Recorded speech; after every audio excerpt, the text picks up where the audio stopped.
awesome meetup event for April. My name is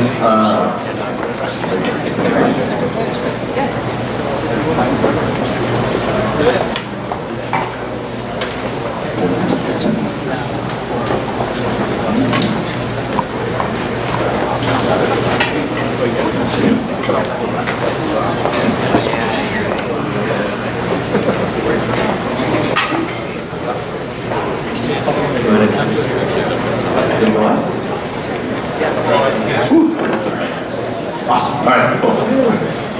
Okay. So, my name is Moatti. I'm president of Mobile Monday, Silicon Valley. So, tonight's agenda, basically I'll go through a welcome, a couple of slides about what Mobile Monday is. We'll have a quick update on the apps update by Distimo. Tanisha's here. And then we'll go into our panel for tonight. Mobile Monday is a 501(c)(6) nonprofit trade organization.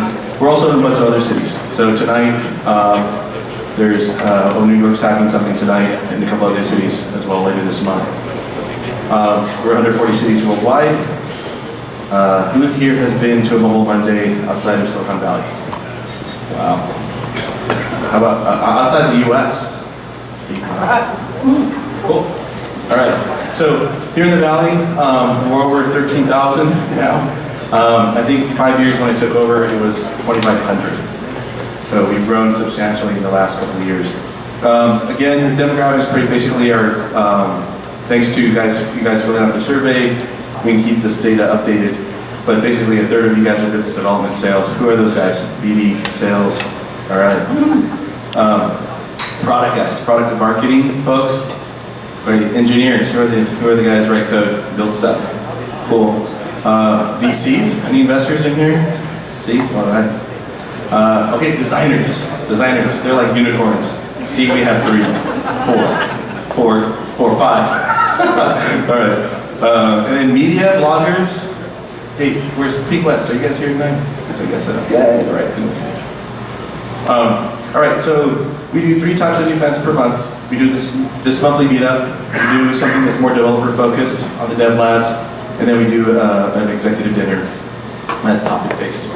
And if you guys are interested in sponsoring one of these or being part of it, just hit me up at the end of the meetup. We do have a new website for Mobile Monday. So that's just basically kind of give an overview of what Mobile Monday is. We have an awesome new video that we paid lots and lots of money for on it. But on Meetup, we're still there. Mobile Monday, Silicon Valley. On Twitter, we're at Momo SB. Facebook, Mobile Monday SB. And also, all of these are recorded thanks to John, which is around here. So John, I think, has done over 50 of these events in the past couple of years. So you'll find the historical record on YouTube. The team is made up of Mike Chen, Ryan, who's actually at the New York meetup tonight, Chelsea, who's e-pricing around up at registration, or back here. Oh, there's Chelsea. All right.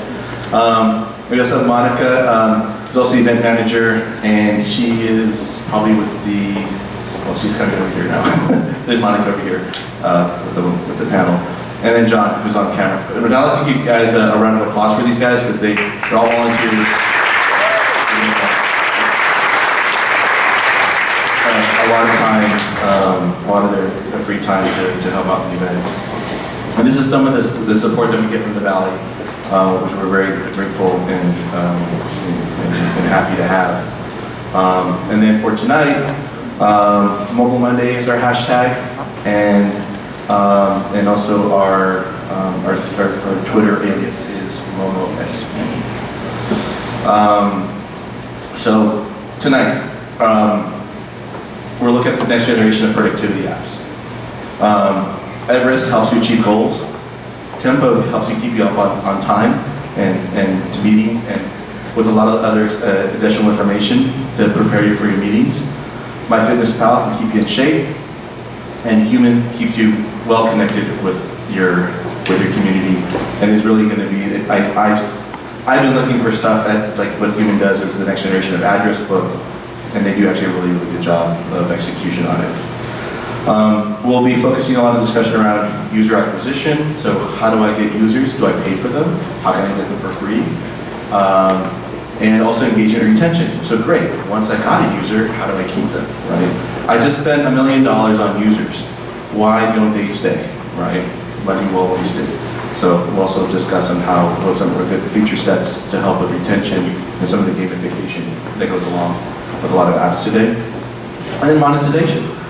It's not just about slapping on ads onto your app for revenue anymore, but it's also, there's other types of mechanisms for monetization and subscriptions that can go along with it.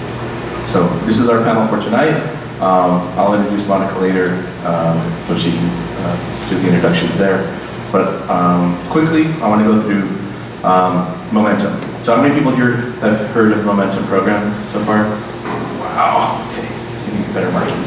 Okay, so Momentum is something that Moble Monday started a couple of years ago, and it really is it's an accelerator program. So it's focused on early stage startups, help them get some type of momentum and deal making that can help them grow their business. And really comes out of our community. This is pretty much one of our resources that we have that we use for community. The general partners are Ryan, Todd Parker, who's maybe around here somewhere. He isn't here yet. And then one of our EIRs is Mike Rowell. But basically we do 10 companies, $20,000 investments, 12-week program, and we help them grow their business. So we did 14 companies last year, and here are some of the investors that actually did the follow-on from us. These are the brands that we brought in front of the different startups. So we're more of a traditional VC, is that we have really good relationships with a lot of these companies on the BD side, corporate dev. And so we bring them to the table to meet with our different startups. And so what we're looking for is an awesome team, mobile-focused, mobile-first type of startup, which I think a lot of you guys are in. A live product. So slides are great, ideas are great, but execution's way better. And so you need to see some stuff live out there. Traction. So yeah, we want to see is there social proof? Are people actually using your solution? And then also, is someone been crazy enough to also invest in you as a part of Angel Seed? Or have you been an entrepreneur in the past and basically had exits, etc.? And either failure is good because you have a lot of good learning lessons from there. And so our program is basically set up day one through orientation. You get over $300,000 in perks, like AWS, free services. You get desks. You also get access to 50 plus mentors. Within the first week, we're giving you demos with the mentors, a lot of press coverage, and then during the 12-week program, we basically program workshops, social events, and deal intros. And then finishing up with a final demo day. We focus on funding, deals, enrichment, mentorship, networking, and perks. That's basically all your startup benefits. On the workshop programs, basically these are the type of classes we do workshops. So you have a 2 to 3 hour workshop on these individual topics. Our mentor network is pretty extensive in the Valley. So, and part of the criteria is that there are no virtual mentors. You're able to have face-to-face coffee with every single person. And that's important because once you've met someone face-to-face, it's really going to be hard for them to avoid your emails and to ignore you if you have met in the past. And so we also have our global ambassadors, which are part of our Moble Monday network. So these are all the cool key cities, and they're getting up on stage just like me this month to promote the Accelerator program and to get their local startup community to engage with us. And so we have Australia, Germany, we have Ireland, we have East Coast, West Coast, we have Tel Aviv, Tokyo, UK, Germany, Brazil, Russia. So we have some awesome local leadership helping their local communities to engage and bring them to Silicon Valley. And here are a couple of the community partners that we've teamed up with. So obviously Mobile Monday, but also we have Women in Wireless, App Nation, Girls in Tech, and we have a couple of other ones coming down in the pipeline for announcements. So they're also reaching out to their communities as well to tell them about the program. This is a little bit about what we did last year. So some of you might know of Orange Chef or BuzzStarter or EveryPost, Digify is also here in the back, Zendo, etc. So these were part of the class of 2013, and so far have done over 20 million in fundraising since the program. So we've moved back to actually some of the dates this week, last week. So May 30th is the closing date.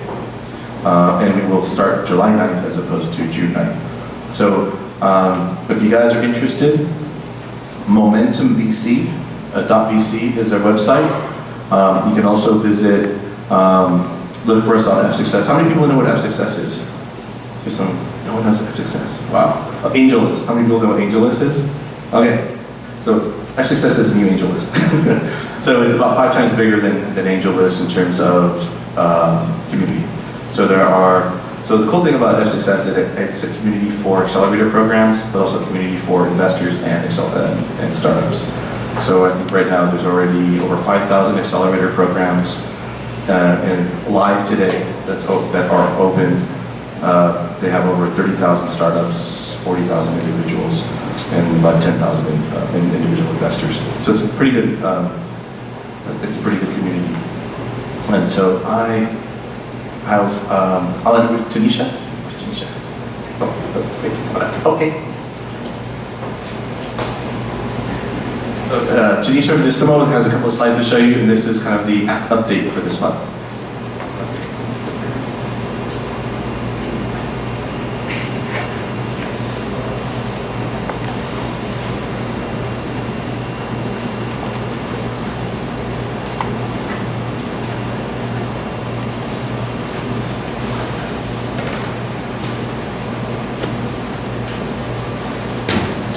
Hi everyone, I'm from Distimo. We're an app analytics company, and just to kick off your panel on productivity apps, I'll share some global data and some trends that we're seeing in productivity with you today. So, yeah.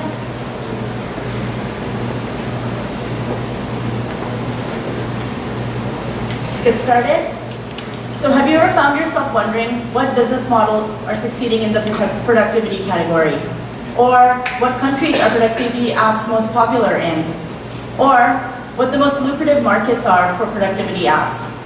Well, in today's quick app update, I'm going to share some of these answers with you and share some valuable data that will give you a deeper insight into how productivity as a category is performing on Google Play and Apple App Store. Before we get started, I'm going to just give you a quick word on Distimo, just to tell you how we're able to have all this data.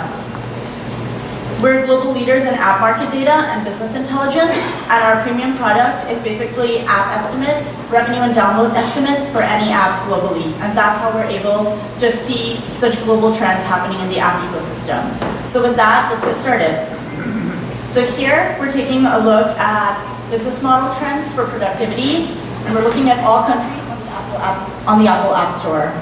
So productivity is pretty unique in that, unlike most categories, it's leaning more towards the paid model. Most categories that we're seeing on Apple and Google Play lean very, very heavily towards freemium.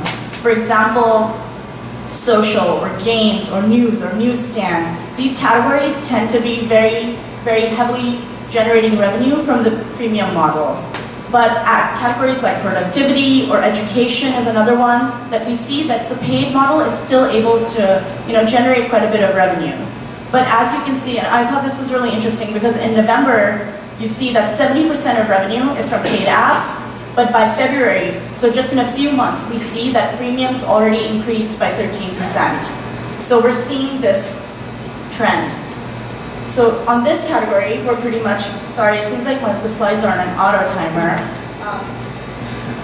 So on this, we're looking at the top performing and grossing on Google Play. Basically, games are the most popular category on Google Play, and they make up 41.2% of the device installs. On the low end of the spectrum, though, below 5%, falls productivity, along with photography and music and audio. Interesting to note, though, that India is number 2 in device installs, but you don't see it anywhere in revenue. So one thing this indicates is that the Indian market is actually downloading these apps, but developers are having some trouble finding monetization mechanism that works for the Indian market. Next, let's take a look at Apple. So again, Apple, also similar to Google Play, games end up performing incredibly well. 51% of the downloads are games. Again, similar to Google Play, productivity was a low performing category in February. So another interesting thing to note here is the countries that are performing on downloads are also performing well in terms of revenue on Google Play. They're not in the same order. And countries like France, you see here, and then back on Google Play, and a few other countries like UK and Canada. It's interesting that they're all in the top grossing, but not by downloads. So that's another thing that's indicating that these apps are able to, generate revenue without being paid apps, because you see them in the grossing category, but not in the download category. So it shows that they're generating this revenue based on, in-app purchases. So yet again, it shows that while this category's general business model trend is paid still, which is against the general trend, freemium is catching up within this category and in different markets globally. Here we're taking a look at today's leaderboard for the Apple App Store, which only goes to kind of back up what I'm saying. If you look, you've got 2 paid apps in the top 10, and the rest are all free. And so I'm sure that they all have some form of kind of in-app transaction. But it's interesting because if I take this snapshot for Google Play today, it's much more varied. Instead of seeing free, you see like a paid app and a couple free apps, then a paid app, then a couple free apps. So this category, the way it's performing on Google Play and on Apple is quite different. But at least on the Apple App Store, we're seeing a trend towards freemium as a business model. So that's kind of where the category of productivity is at in both these markets. Here are some free resources that we offer for you guys. So if you want to continue to learn how the productivity category or any other category is doing, I would direct you to our leaderboards. And then we also do free publications that will deep dive into topics like this. So with this, I'll hand this over to Mario and get you started for your panel. Great. Give a hand for Tunisia. Thank you, guys. So I'd like to introduce Monica Phillips tonight. She will be your moderator.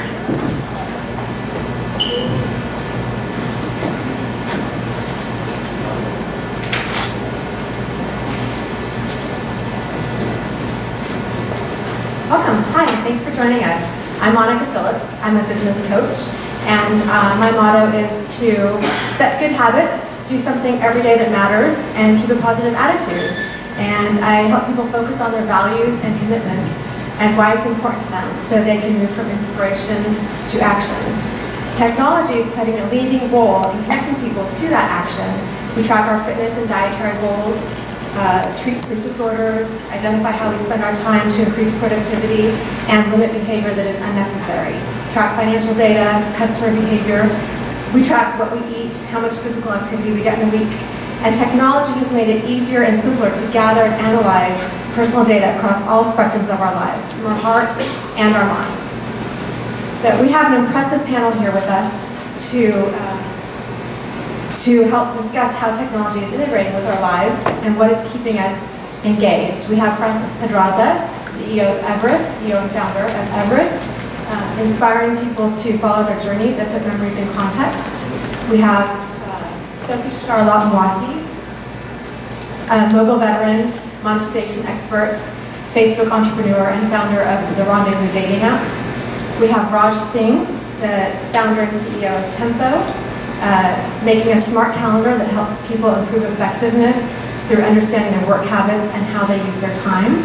We have Nicholle Nelson, the Vice President of Marketing at MyFitnessPal, giving people an around-the-clock view of their food and fitness activities, and has already helped people lose over 150 million pounds. And imagine what you can track.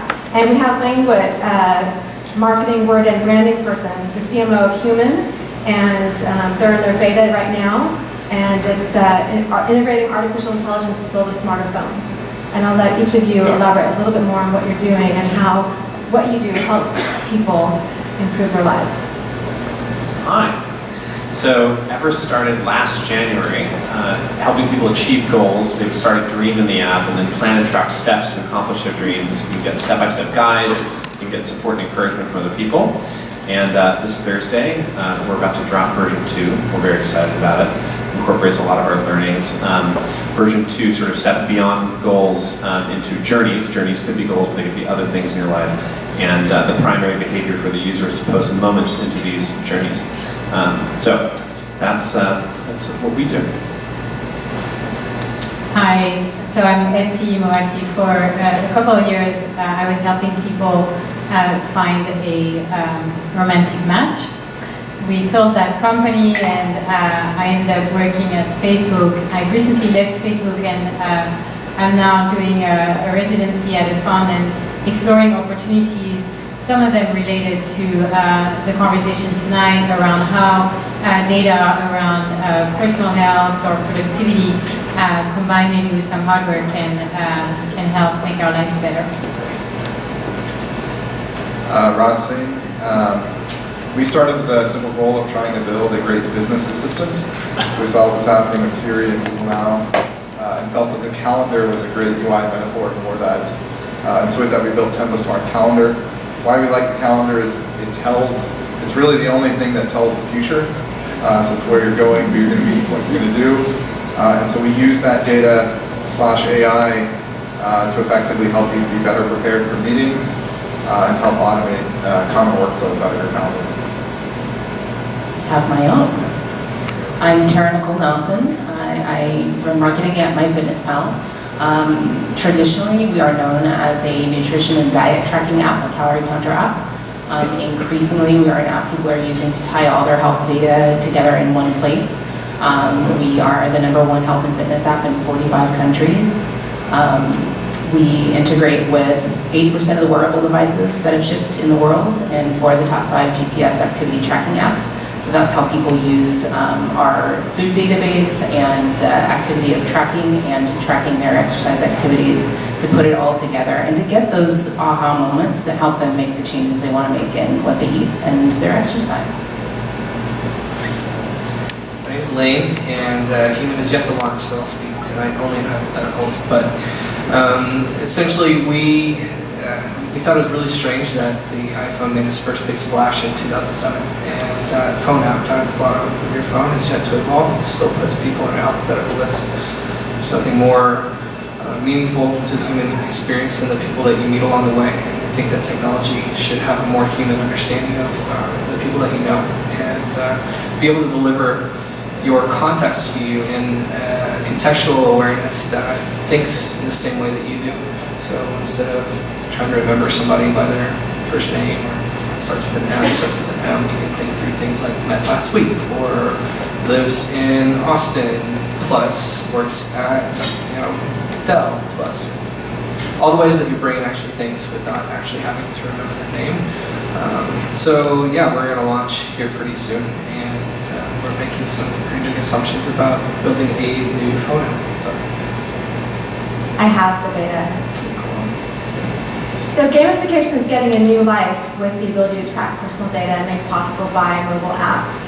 What does all this data tell us about ourselves, and how are we using it to live a more fulfilled life? Tara?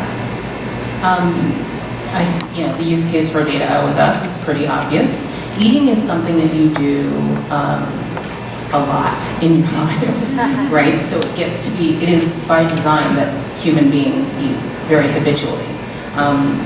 What that means, though, is people eat on autopilot a lot. And when you're trying to make changes to the way you eat, it's actually very difficult to do that if you're still on that autopilot. So what we are able to do is to take the data that people enter in terms of tracking their nutrition, tracking their exercise, and help them sort of have what I like to call my fitness epiphany moments. I was sharing earlier, I actually was still working in marketing for MyFitnessPal, but as a consultant when this happened.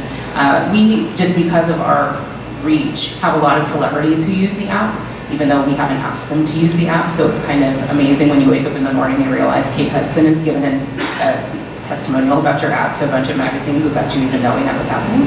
But that happened, and what she said was this. Shape magazine asked her how she lost 15 pounds, and she said, I used MyFitnessPal, and I realized I was eating 3,000 calories a day, primarily in cashews.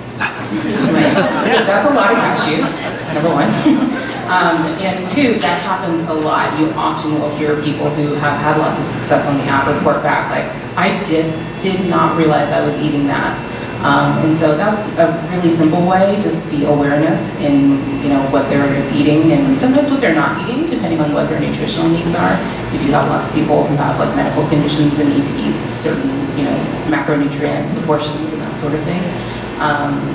So yeah, data equals awareness, and we're actually, as a company, not so fixated on just surfacing back data. Like, we are interested in the vision of a day when we never have to tell you what you ate. We just can tell you what you should eat. But data has to power all of that. And so that's what we're working on building. I love Tara's answer because gamification doesn't have to do with badges and points and leaderboards and all of these. We have these assumptions about what that means. She talked about awareness. And what if conversation was the first massively multiplayer game that scaled? And then like the stock market was the second massively multiplayer game that scaled. There are games going on all around us. To get really philosophical, life is a game. So that's actually kind of the game space that Everest is playing in. And so we, like the first step is even to just get, sort of MyFitnessPal's first step is the same thing. Get the data out there. What are the things, what are the parts of your life? What are the things you want to do in life? What's going on? And just get that out there and create a social environment around that. Jumping to like sending rewards to people is like 10 steps down the road. And I feel like gamification, Jane McGonigal was one of the company's first advisors. She wrote a book about gamification called Reality is Broken, about how games, like the game worlds are so awesome that people are almost leaving them, like leaving into the matrix. And like, how can we make reality as awesome as a game and like bring people back into the real world? And when gamification was going through its like peak buzzword phase, I feel like we tried to run before we could walk, or like before we could crawl. And I feel like there's a lot of steps that go into something before you start setting people rewards. So rewards is an interesting thing. I don't know, is anyone here familiar with Keep? My friend Brian Wong's company. So they're actually, there haven't been too many enormous successes in mobile. Keep is a success, definitely. And they're empowering a legion of like indie game developers to monetize games through rewards that get sent to you when you play and achieve different levels. We talked a lot about whether or not we wanted that in Everest, and we decided that we just weren't ready. And the reason was that like having an extrinsic motivator to accomplish a goal like gets in the way of all the intrinsic motivators. So if I'm actually motivated to trail run, and I'm using Everest to capture my journey about trail running, and all of a sudden now I'm using it because I'm trying to get to the next reward, we just weren't ready to, there's all this hidden complexity there. So, yeah.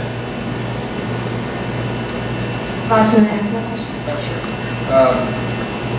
So how do we think about data? So as I mentioned earlier, we thought we were focused on building an assistant. An assistant's very much about, when you think about assistants, there's your Siri kind of assistant, you ask questions, it responds, and then there's your more push assistant, which is sort of anticipating what you need next. So data is sort of critical to that. And really, all of the data that we look at, the goal is to effectively build a better understanding of our user. And we tend to argue that no matter what application you're building, there tends to be one sort of data source that is your 95% of the context, and then everything else may give you incremental value, but it's sort of that one data source. So in Google's case, with Google Now, it's search history. In Tempo's case, it's calendar. It sort of varies from application to application. The types of things that we collect about our users, so demographic data. So you may not think about the calendar as being a provider of demographic data, but it actually is a pretty good statement of location. So we know where you tend to go. Psychographic data, so likes and dislikes. So we have a pretty good understanding of who are our users' favorite airlines, favorite coffee shops, favorite lunch places, favorite gym, if there's a lot of tasks, we get a handle on that, how much time they're spending doing what, maybe exercise, if that's in their calendar. Relationship data. People don't think of the calendar as a source of relationship data, but you think of LinkedIn, and here's a social graph that you manually sort of created by inviting friends. Well, what if you had that implicitly, just based on who you're meeting and who they're meeting? And that's the kind of data that we sort of see in understanding our user. And then the fourth thing is sort of just your general sort of time data, work-life balance, how do you percentage split things, and so forth. And so those are sort of the 4 buckets of data that go into our user model. And then really our goal is how we can use that data to help try to anticipate or present more productive experience to help you save time. Sophie-Charlotte, you've done a lot of work around the social interactions of people and how they use these apps. I'm wondering what your thoughts are in terms of our app producers here and what would make that really stick to get users engaged. I think one of the key points for, the key reasons for gamification is to drive user engagement. And it used to be called loyalty, it then became called gamification, now we're calling it engagement. So today I think the question is, how do you drive engagement in an app that's related to productivity? And I think that one of the key ways to do that, to Raj's point, is to use a ton of data and then some analytics and some smarts on top of it to notify users at the right place at the right time. And so I see a lot of trends emerging in the field of notification marketing, not just email but also push notifications and SMS that really try to get people engaged past the I'm going to go on a diet for 3 months and I drop out, right? Or I'm going to get my stuff organized because it's January and I have New Year resolution. I think there's a lot of upside engagements for notifications. What is Humin hoping to get out of the data, and what role will gamification play in that? Yeah, so we have an interesting take on data. We made a decision at the beginning of the company that we weren't going to keep most of it, that we were going to build the processing on the local device and give away a lot of the information that a lot of people would actually know about the users. So we've built sort of roaming servers on your devices that when people log in, it's just contacts, this communication, relationships, it's such an intimate, private sort of data. So we wanted people to trust us, and to build that trust, we gave sort of the control back over to the user. So what we know the users are able to see is based on where they go and what they understand about where they travel and who travels with them, who's in proximity to them. There's a lot of things that you can know sort of pretty instantly about the people in their lives.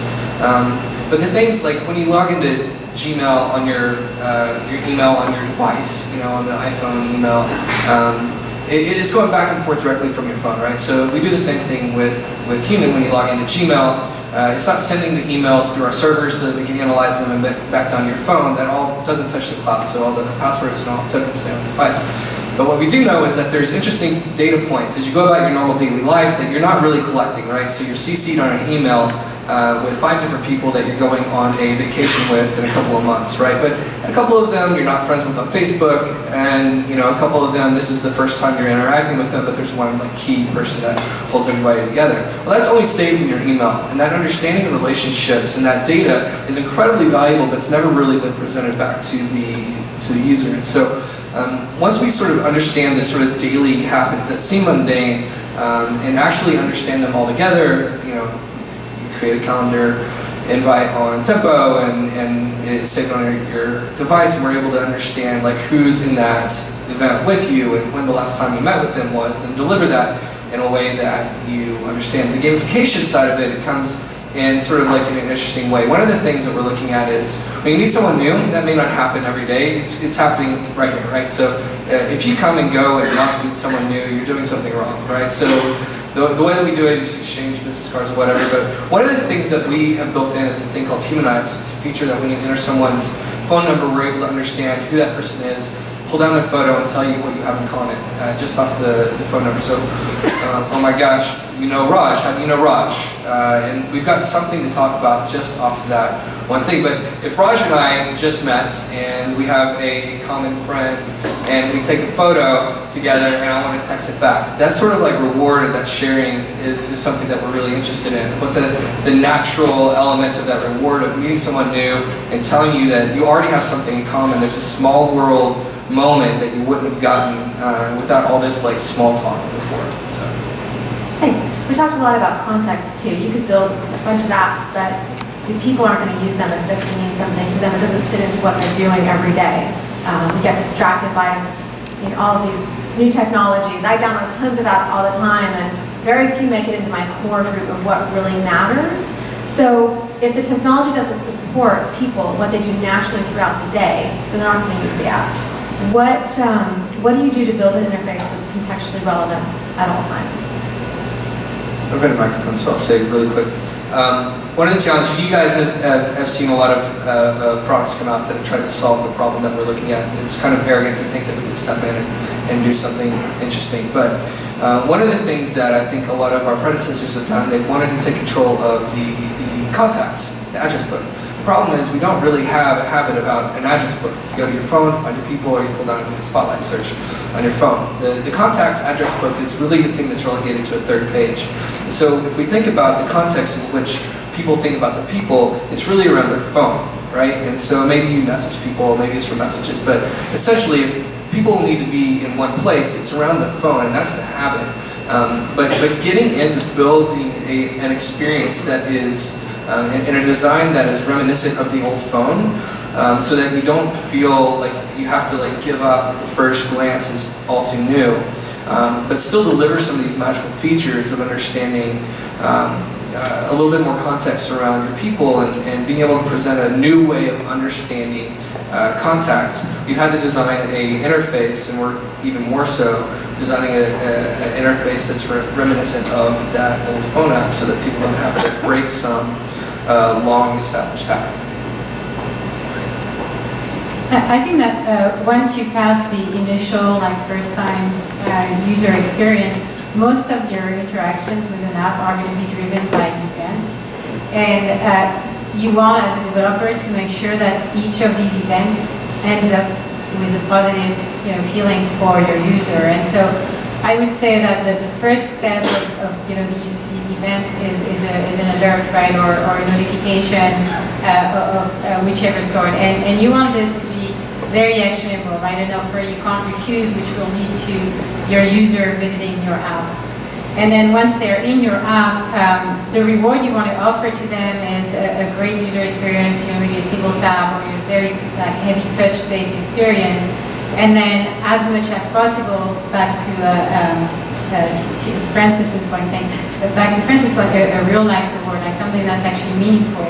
And once there is that personal reward, you want also to add some social proof. So I will share this event with my friends. So you add contact integration, user-generated content, or some sort like that. And so this is the type of simple cycle and interaction that drives really positive sentiment towards your app and is likely to generate ongoing engagement. So, Francis, what do you build at Everest to engage your users and make sure that it's contextually relevant? Retention is hard. Hard. It is like the whole thing. If you figure out retention, you win. It's like that simple. You can build a business on just growth, downloads, and monetization. Every download that comes through, they're going to use it for a month and no more, or 2 months and 3 months. And in that period of time, how do you monetize them? You can build a business around those two numbers of cost per acquisition, value per, well, everyone has it. Ultimately, it comes down to that. But there's a way to build a business without retention. It's just going to be a less valuable business.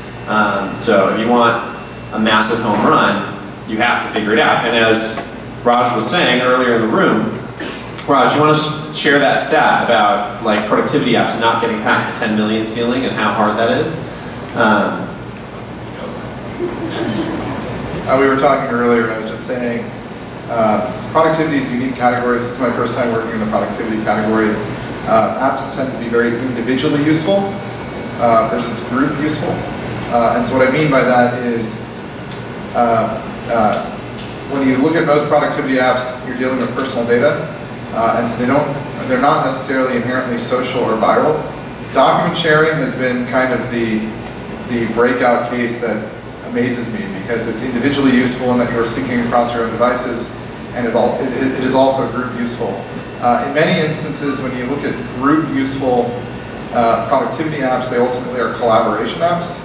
And the problem with collaboration apps, and nothing against collaboration apps, is they're usually sold into the organization versus being self-adopted bottoms up. And sort of the holy grail, or what you want to really figure out, is how can you get a self-adopted productivity app, but then also get exponential growth.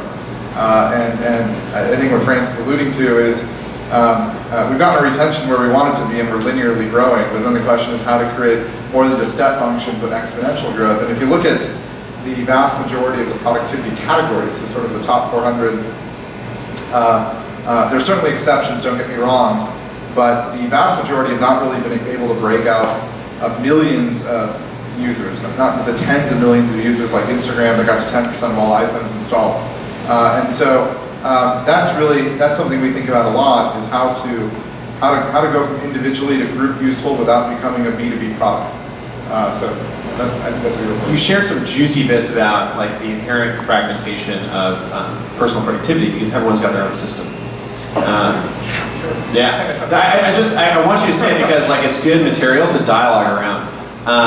So with Everest, here the direct answer to your question is we had the gym problem last year. So who here has gotten a gym membership in January? Come on. All right. How about summer months, swimsuit season? And then you go for like a month or 2 months or 3 months, and then eventually most people stop, and some people stay with it.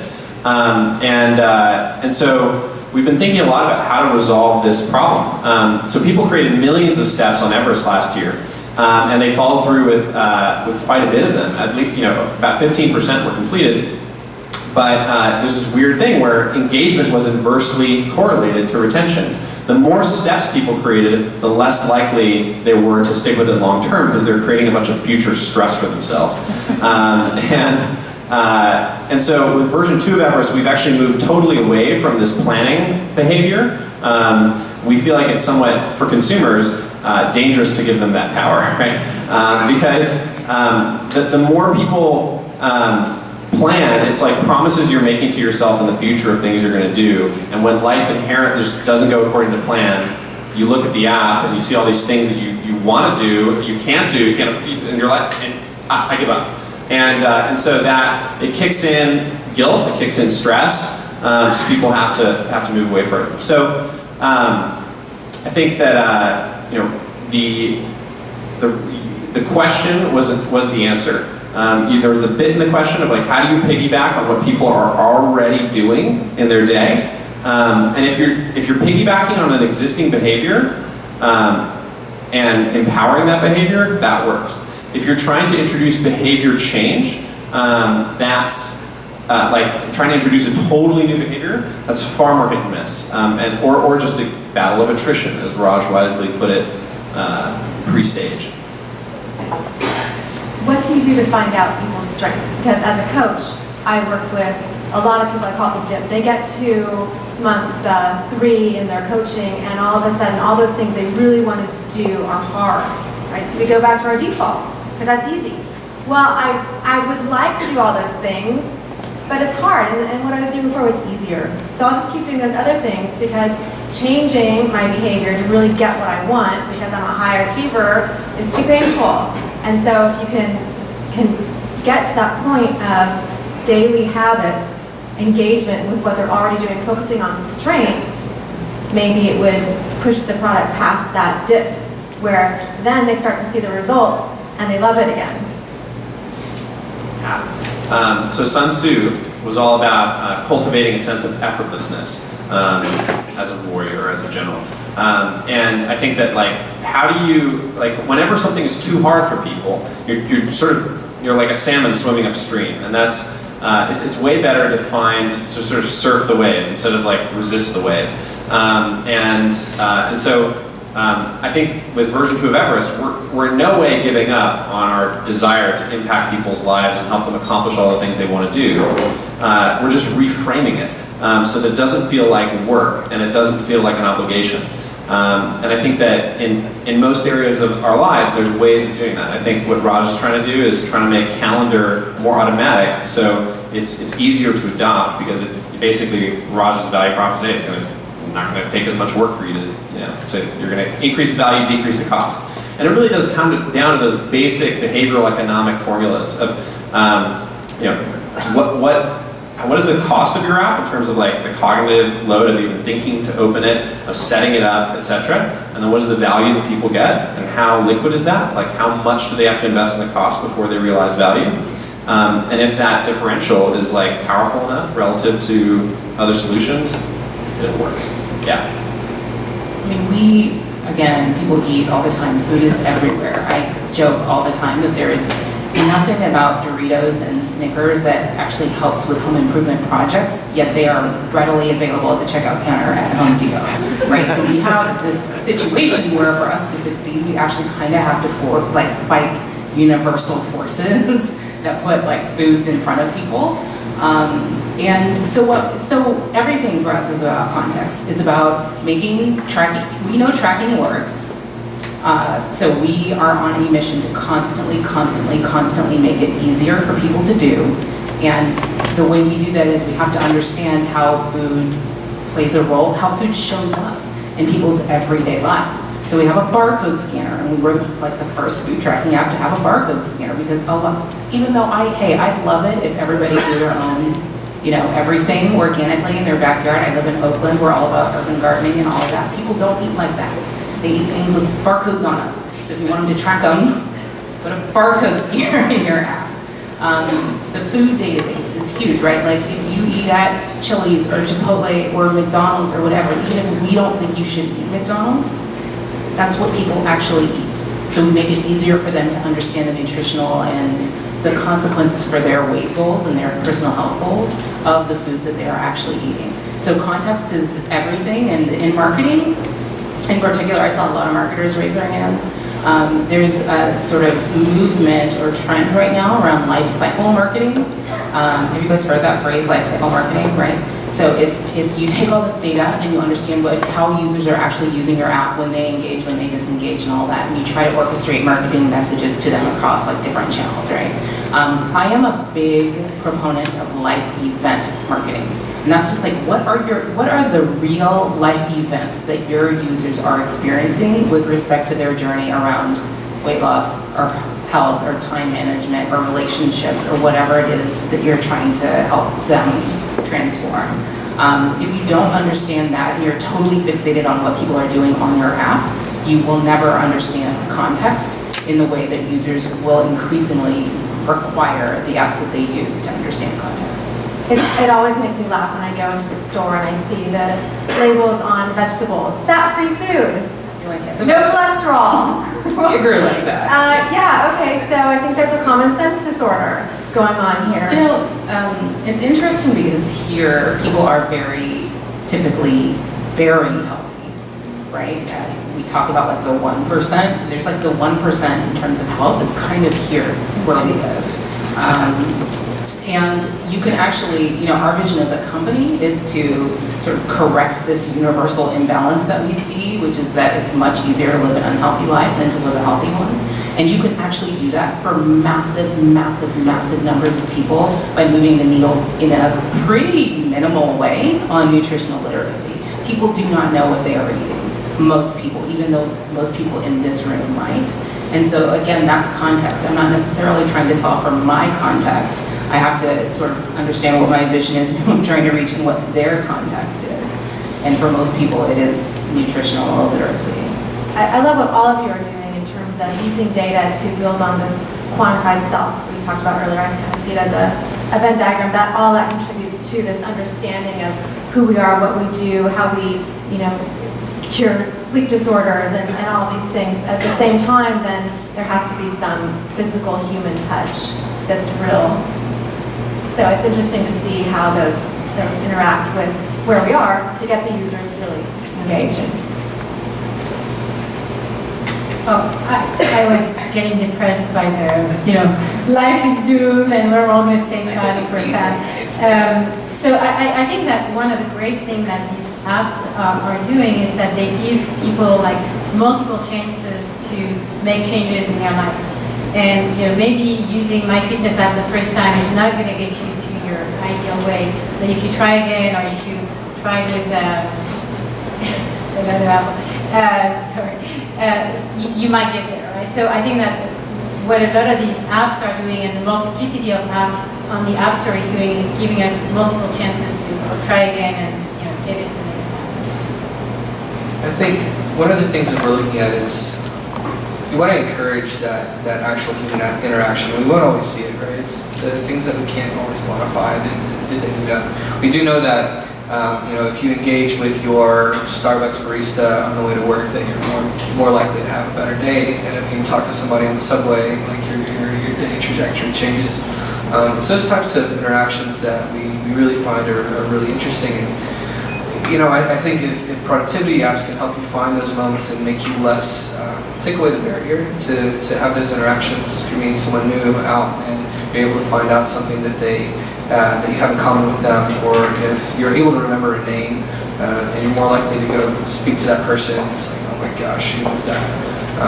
But we do know that we think about that all the time is how do we get people, how do we support the natural daily interactions that they have and get the technology out of the way as soon as we possibly can, so that they can be in those interactions that are truly enhancing and truly going to push them forward.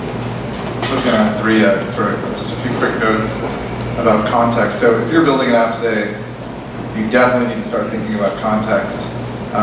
You may not necessarily integrate it, you need to start collecting data and preparing for it. And the reason for that is data builds on data, and my opinion is if you're not investing in context and the understanding of the user model to drive more personalization, you're going to fall behind in the same kind of analog that Apple Maps has to Google Maps, and that they can never really catch up because they have fallen behind in the database. And so you have to invest in context assisted. We think of it as a layer, not a category.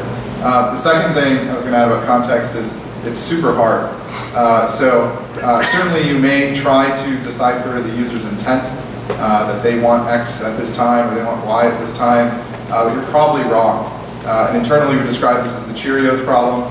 You get a notification in the morning saying, hey, Cheerios are on sale, great, you got right that I liked Cheerios on my Facebook page, you got right that it's the morning, I'm eating breakfast, but you got wrong that I'm not shopping right now and I really don't care, leave me alone, and I turn it off and I delete the app. So it's really, really important when you think about context, what is that tolerance or threshold, and you have to keep in mind that the threshold is individual to the user.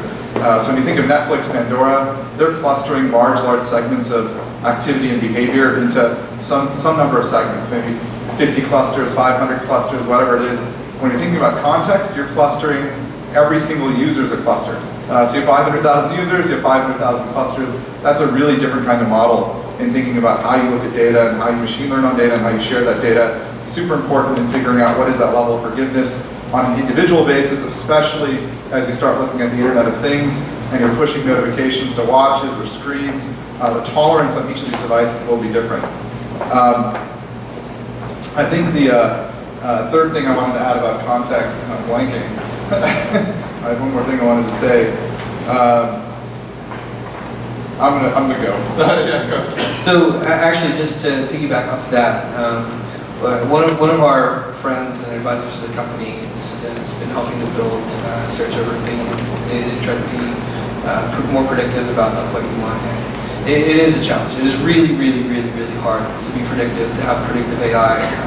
We're sort of there, we're not really there, and the challenge is we know that like when you get it right, people aren't just like blown away and think that you have the best thing ever. They think it's cool. And they're like, okay, I'll continue to use that.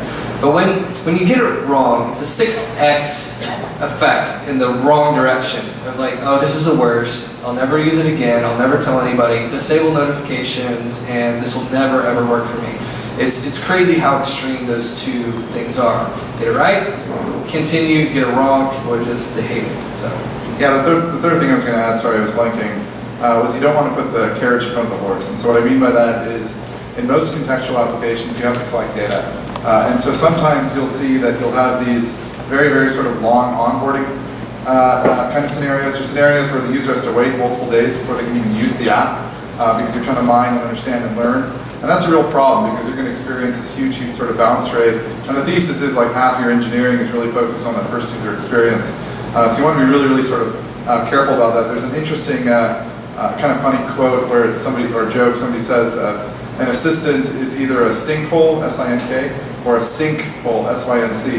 And that's because you're constantly syncing data and it's constantly being processed. And so you really need to think about when's the right time to bring in context, because it might not be on day one.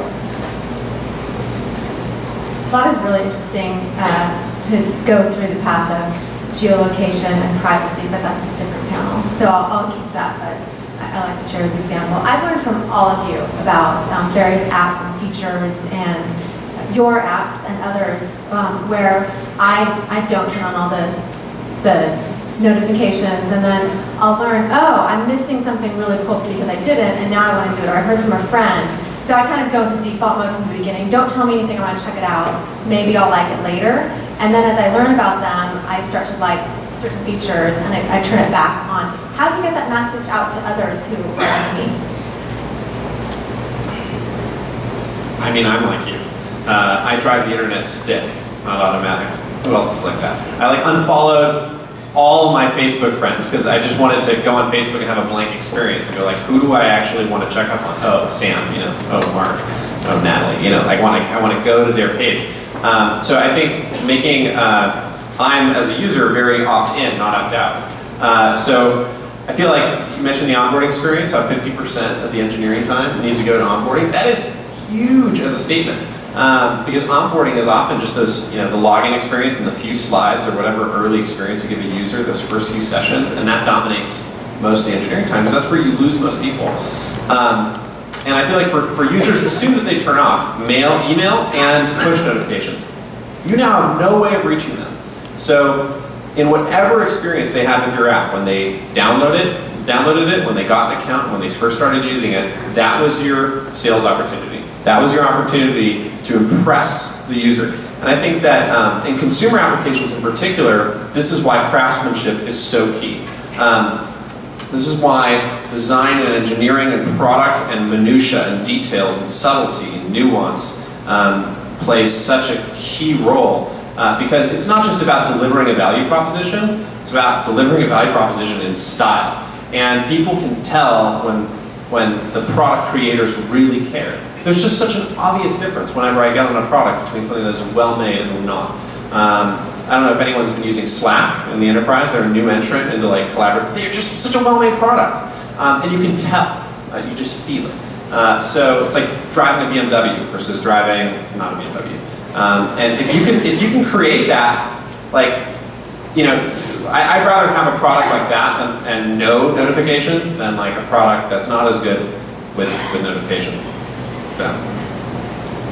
So I looked at notifications extensively when I was working at Facebook, and it started from a small test that we ran because we noticed that a lot of users on iOS, right, on iPhone, had turned off push notifications.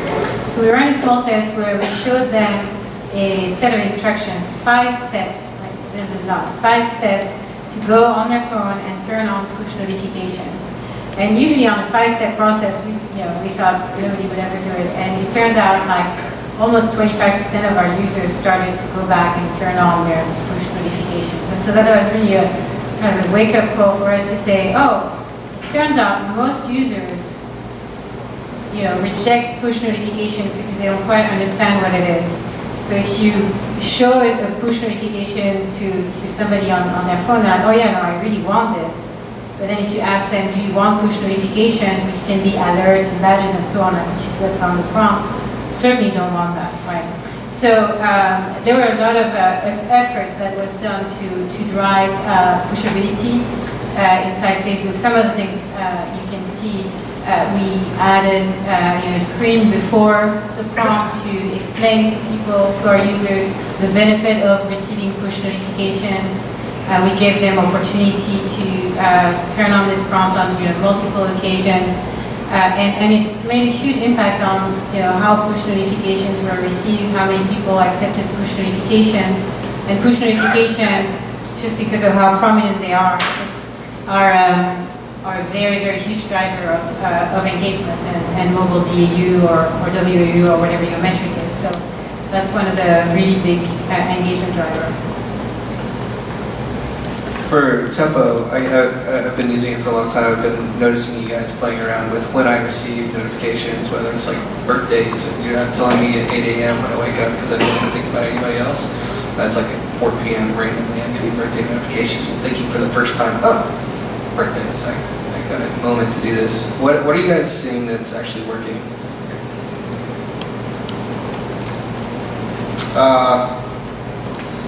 So we have this concept we call machine learning notifications. I think it's relatively new. It's a concept that's been tried and true in email. So companies like Marketo, they measure the bounce rate and the click-through rate on the recipient email and the open rate, etc. So we will push notifications. We get a free pass because we get to push notifications alongside with your calendar. But there's other notifications that we can push as well, which we call smart notifications. And these are machine learning. So they look at your open rate, and then based on your open rate, they try to extrapolate whether that was effective or not. So from that, we decipher something. So for example, we have a smart notification for dialing into a conference call. We have one for navigating to a meeting, one for wishing happy birthday, one for viewing insights on a person. And we ultimately learn what is interesting to you and what is not interesting to you. And thereby then push accordingly or just ultimately turn it off. And so it's trying to adapt to the individual user. All that being said, there was an interesting perspective I saw shared on Twitter maybe 6 months ago that the most important thing is to be an app people open in the morning and to be an app people open before they go to sleep. A lot of people don't think about the second use case, they think about the first use case. When you think about the apps you open in the morning, you probably open your news feed, you maybe open your mail, maybe open your calendar. So you try to, can you be one of those apps? What's really fascinating about what's the last app a lot of people open before they go to sleep, certainly alarms on that list, don't get me wrong, but it's calendar for a lot of business professionals. And so we get to be the thing that they remember, and so we play with notifications knowing that we can get higher open rates in the evenings and in the mornings as related to this, but I think it's like, to a point I guess I didn't mention earlier, I think it's a very personalized thing. So what works for you may not work for her, but may not work for him, and what works for you on your iPhone may not work on your wearable, which may not work on your Google Glass. The tolerance and the screen and your own personal preferences really matter. I know this is the question of the day, but with more than 1 million apps and counting, I don't know how many there are now, totally flooded market. How do you create a voice that is heard on the App Store? How do you become the app that people check before they go to sleep at night? Your app has to do what you say it does. That is a big deal, because a lot don't. There's a lot you can do in terms of like testing and iterating the actual content of your description in the App Store, and there are like a jillion articles that have been written about that, and a lot of them are interesting to play with. I do feel like the App Store stuff, App Store is a primary source for discovery for our app. That's probably like in the top 3 ways people find our app. It's a little chicken and egg though, because when you're at the top, everybody finds you and people try it. So I don't know that that's like the thing to try to game if you're a new app. Your app just really should work, and it should work well, and it should be beautiful. Number 1 is actually word of mouth. I think App Store is 2, and 3 or 4 is actually a recommendation from the health or fitness or medical professional. But it works, and then people tell, actually it works, and then if I see you and you've lost so much weight, I say, you've lost so much weight, what are you doing? And you say, I'm using my fitness pal. And then people do it, and then they add each other as friends. And we are actually relatively light on notifications as an app, but one of the notifications that people do engage with a lot is when their friend has finished a day of logging successfully. It's very common for people just to like it. How hard is it to like it? And so we have a data point that we just ran on that like people who have even 1 friend on our app actually lose twice as much weight as the average user with no friends. And even the Is there friend lot is a of users very. when they log in? We are about to. We're about to start sharing it with everyone. Yeah, it's pretty powerful. What about PR efforts? Are any of you using PR to? That's actually what I used to do for a living. I was the VP of digital content for a PR agency and had my own cool PR agency for a while. PR works. PR is expensive and it works if you work it. It's like AA, right? Works if you work it. To do PR well, you have to do it very strategically. You have to know what your business objectives are. You have to know what your core messages are and who your core target users are. And you have to know like what content resonates with them, and then you have to create and deliver that content at a pretty consistent cadence. It's expensive. And what about the more grassroots, having friends who matter, the right funders, a friend of the Post That or Wired helps. magazine? Friend of the App Store. So, yeah, I mean, friends, I've got a friend at the Wall Street Journal, I got a friend at Apple. Building a network and using it is critical, but I really just want to reiterate what Tara said. The like get your foot in the door, like the first step is just quality and craftsmanship. Like care about the details, care about your icon. Like people will tap your app, not just as push notifications, if there's a really, really pretty icon. And just caring about every little thing is like the first step. And I think the second step is having a simple, singular value proposition. That was a mistake I made, or we made as a company. We were sort of doing 5 things that were related, and with version 2, we try to get them to 1. So those 2 things, like product is the best growth strategy. And of those 3 things, acquisition, retention, and monetization, like retention is the most valuable and the hardest, and you win if you get it. Acquisition, monetization are the next. So the million apps out there, have you guys looked at them? Most of them are crap. Like they're just not even competition. So you already put yourself in like the echelon of premium applications that are worth Apple's developer relations team to even spend time with you when you care. Then that doesn't mean you win though. Like mobile is very binary. You either like win or you don't, and like winning is hard. So just craftsmanship gets you to the starting line, and then to win, it's solving a real problem for people better than other people. So, but we had similar like growth sources. That it was word of mouth, PR, and App Store. And like what we would like is viral through the app, and we haven't figured that out yet. But it's the growth without retention is just vanity. It's not real. So that has been our focus, is like, we're not concerned about the growth will come, focus on the product, focus on retention, create value for people. As an app that hasn't launched yet, this is one of the things that we are, we're nervous about, right? We want to get it right, but we're not proven out yet, right? We're not in the App Store. But one of the things that we know and that we've seen is that what we want to do is not rely on this like launch moment and all the PR around this event and expect that people all see that event and that it like leads to this massive growth. What usually happens is what you said, is that you have growth and no retention, or you have this like spike and then you die. You probably have 6 apps on your phone that are like that you downloaded, they were on your home screen for a day, and then they moved, and they're further back, and you just forgot that it's there, and you delete it if you saw it. And so what we have for our like PR strategy, we're calling manufacturing momentum, to where we're a few weeks out from launching, and you sort of plan out events, and you create events, and you create the moments that you want people to pay attention. You work with your PR agency, and again, what you said was great. Is you have to know your product. You have to know what you want. You have to know your goals, and you can't lean on some PR agency that really doesn't spend their time and their energy in your team and like knowing and breathing this thing. You have to actually know that and use them and deliver the messaging that's going to relate to your customer. They're not going to do that for you. Most of the time they're going to be wrong. And so if you're not driving that part of your product and relying on a PR agency to do it for you, it's just going to fail. But what we're doing is just this manufacturing momentum, so that by the time that we're in the App Store, there's this attention, and then now we have a 60-day plan of PR past the App Store launch. We have no expectation of like that being this like big peak. So what happens day 2? What happens day 3? What happens day 4? What happens the next month?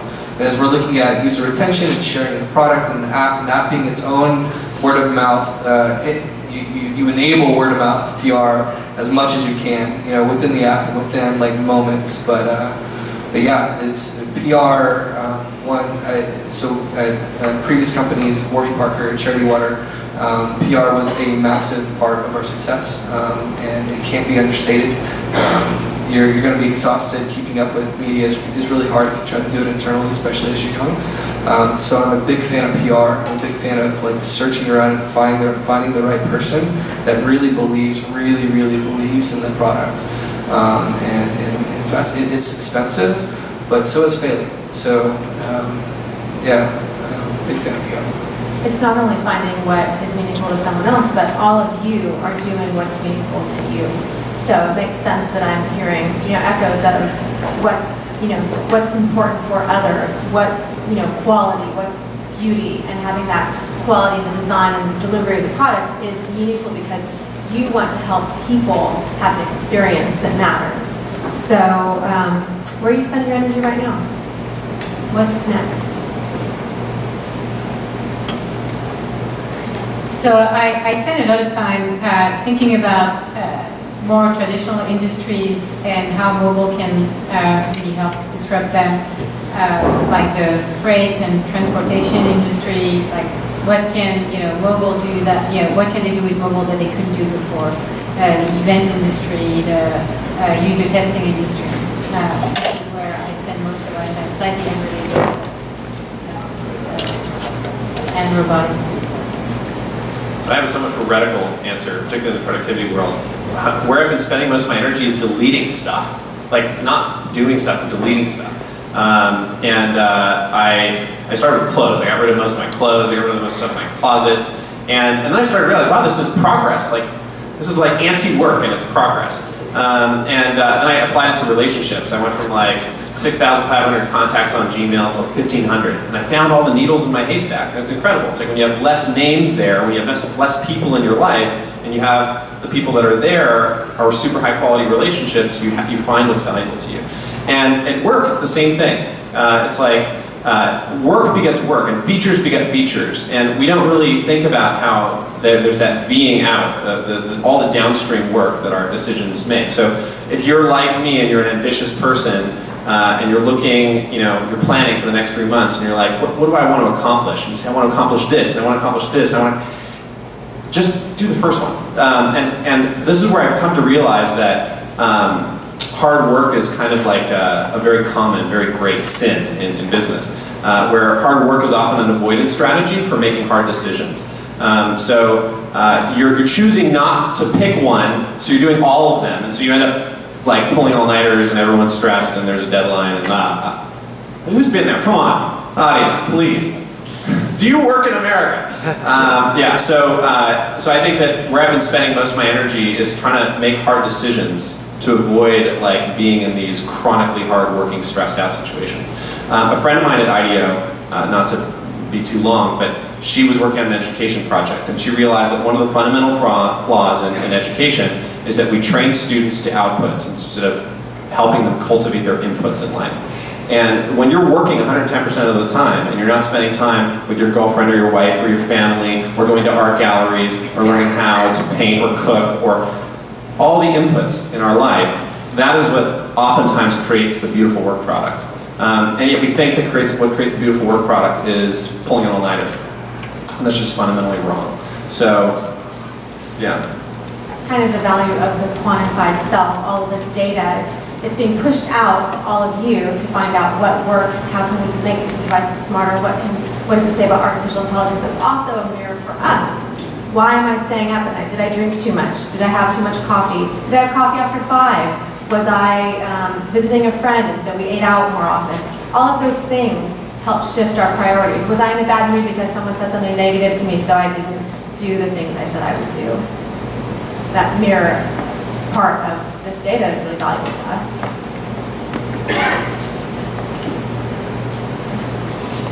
What am I focused on? Growth. So exponential growth specifically. So we're growing linearly, and the question is how to get more exponential. So I've been brainstorming a lot about how to create either a more social layer or viral layer with your calendar. Many applications grow virally through vanity. So if you think of like Twitter or Instagram, you're sharing photos, and there's some vanity associated with that. Calendar is very personal data, and productivity is generally personal data, and so it's tricky in what vanity means in that context. Other apps grow because the use case is viral. So if you think of messaging, certainly you're inviting people into meetings, but interestingly, 55-ish% of calendar users don't really have meetings. They only have reminders and tasks and to-dos, birthdays, and so forth. And so that's what I've primarily been thinking about. One thing I will add is there's sort of a theorem or hypothesis that within the productivity category, specifically, that pervasiveness is a necessary sort of inflection point to drive exponential growth. Because when you're dealing with personal workflow, you don't want to use a different experience on a different screen. So if you're using Gmail on your desktop, you want Gmail on your tablet, you want Gmail on your phone. If you're using Tempo on your phone, can you use Tempo on your tablet, can you use Tempo on the web? So how can you own the whole sort of vertical stack? Is that necessary to drive that exponential growth? If you talk to Prezi, as just sort of a reference point, thinking about productivity here, they talk about how iPad was sort of their inflection point, and that's when a lot of their exponential growth came. So just something to keep in mind when you think about productivity, what that pattern looks like. I feel like everyone's going to say growth and engagement. We work a lot on growth and engagement. Growth primarily in international. We're launching 3 countries this week. Let's see, engagement, all sorts of things. Email push, lots of content strategy. That's part of why I'm in the role that I'm in, is that's what I do. And so content is a big priority for us, and building team. They're actually, my FitnessPal got to probably 40 million users with no marketing. So literally hiring every single marketing staffer for the company and putting all the tools and infrastructure in place and the analytics to measure and optimize what we do. And building brand. So our app works really well. It is not so beautiful. I'm going to take a pass back through it and make it beautiful too. Pre-launch, I'm obsessed with brand and the launch strategy. So it's it's the launch video and the content that you're creating and your social strategy and all the things that have to get nailed down before launch. And so I am obsessing over colors and consistency in our brand across web and social and in the app, and trying to minimize the number of words in our app right now, and obsessing over the words that you have on your phone when you're using our products, and make sure that we're only saying the right things at the right times and nothing more. So it's really just consistency and brand, and it's one of those times I'm stressed. It's like I am working long hours or seasons that ebb and flow, and it's just one of those times where it is all-nighters and where it is just prepping for launch, and I think about very little else right now. Thanks. I have one more question, then I will open it up to the audience. If you have any questions, just flag me. We were talking about this a little bit earlier. Different apps across the board. Is it winner take all?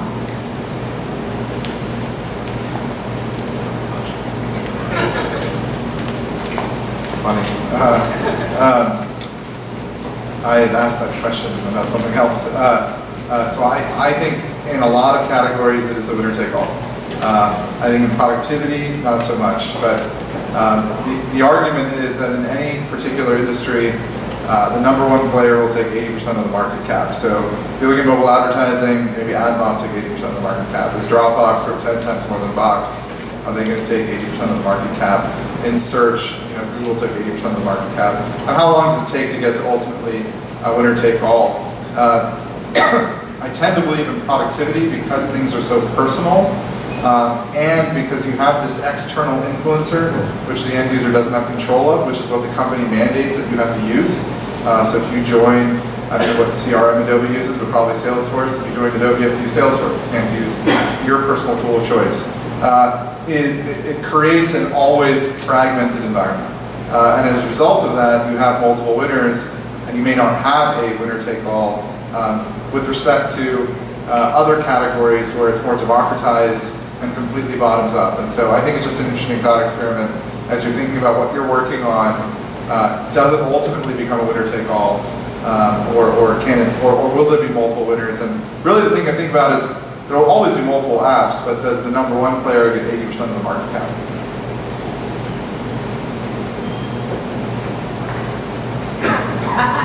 Yeah, I've seen a shift already in terms of legal, for example, where I spent a large part of my career.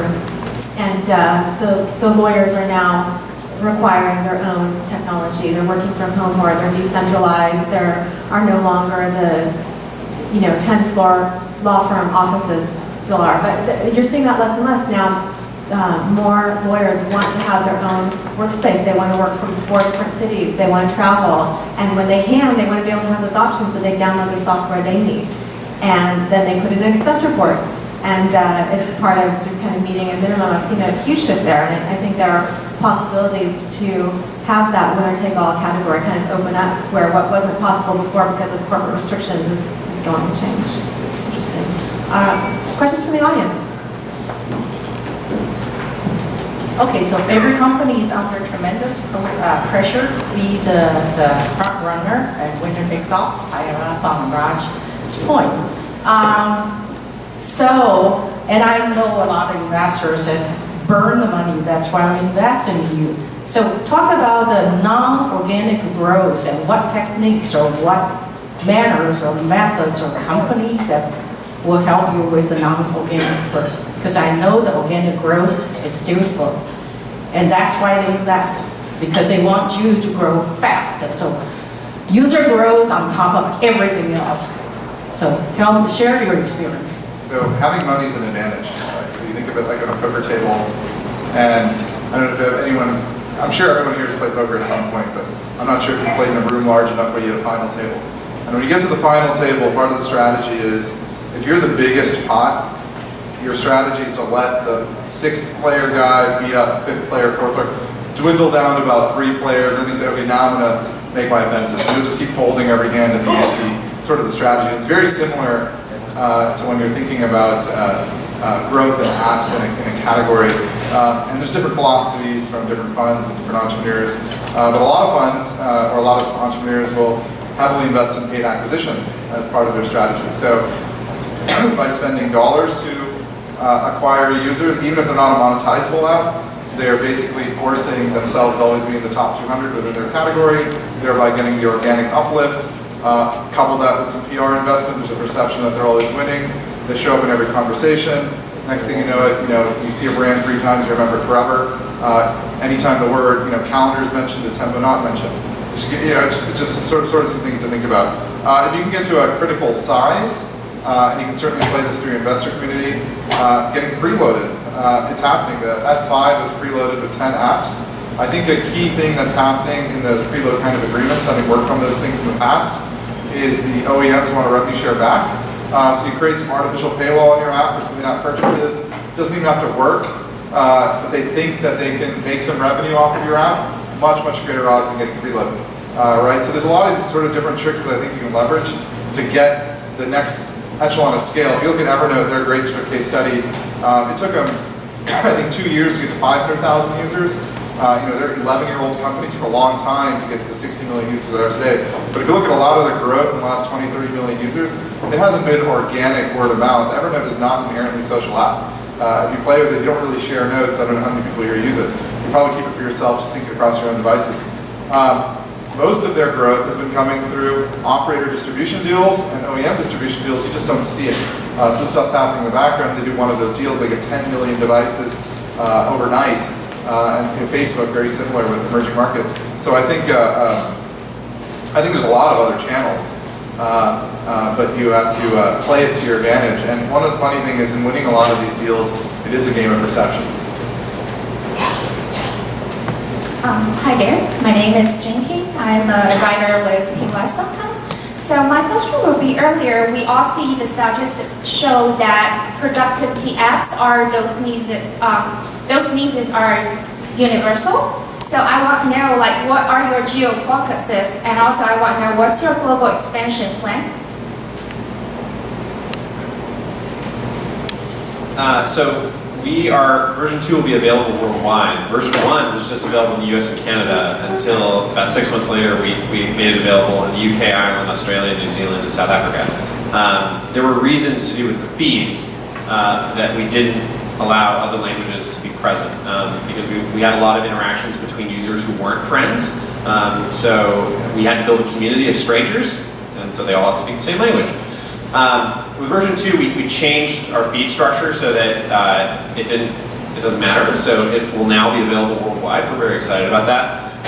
And we're also doing localizations. And localizations take a lot more work than translation.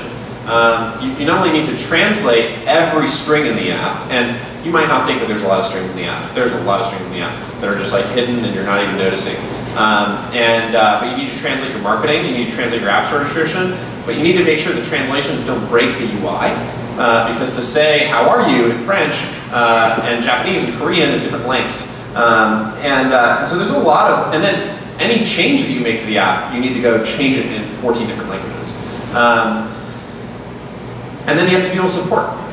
And then you have to translate your support base. It's just like, there's a lot of hidden complexity in actually operating around the world.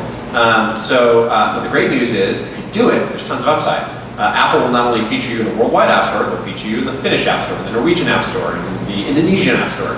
And if you have the right kind of PR support, the sort that's like very focused on scale and numbers and has like 350,000 media contacts around the world, that's like pinging their friends in Indonesia, like that's cool. But you need to make sure that you have the foundation, you're prepared, you're not just like doing it. Because it's the sort of thing you do it and then it's a major headache if you weren't ready for it.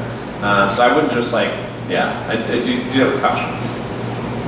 Yeah, so I completely agree with what both of these guys said about App Store marketing and localization. A couple of things I want to add. One is for some apps, not all, but for some apps, some form of social and viral loops are possible. And if you use them smartly, then you can grow much faster, but it doesn't work for all apps, and trying to force it is actually really counterproductive. And then one additional thing is, all of that is great, but before you do all this, make sure that you have a rock-solid product and 5-star ratings and great reviews, because otherwise you're just like wasting your money. I was going to add one more thing to both sort of questions. Or two things. One, you're absolutely going to get an ASO or SEO, SEM bump, whatever you call it, to the extent that you're vertical. So if you have an iPhone and iPad application, you're going to see a bump in your organic search ranking. You're going to see a bump in your organic ranking within the App Store. You're increasing your ratings velocity. These are all things that you're playing with because a big chunk of your downloads are going to come through organic search until you get to a critical mass of like the MyFitnessPal, but at least early on. Second thing, App Store relationships, if you haven't leveraged that, you certainly should be leveraging that. This is the sort of unfair advantage of the reality. Some apps just break out because they nailed it on day one and they have a perfect viral formula. But for most, it's a war of attrition. And you're leveraging all the unfair advantages that you have to the extent that you can to drive acquisition.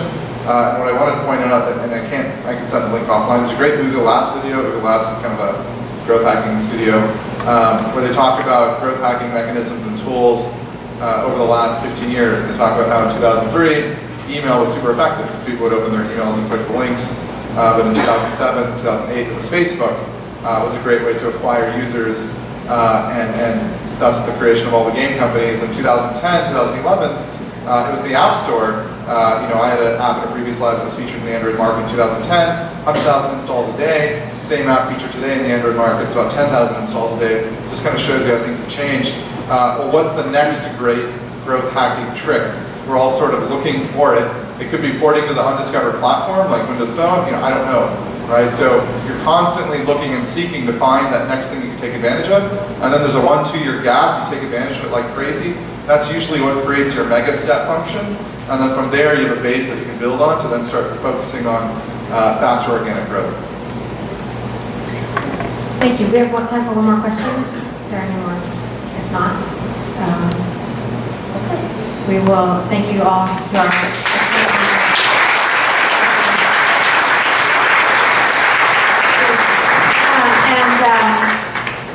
If you haven't checked out the demo tables in the back, please do. There's still some food and beer, and thanks for coming.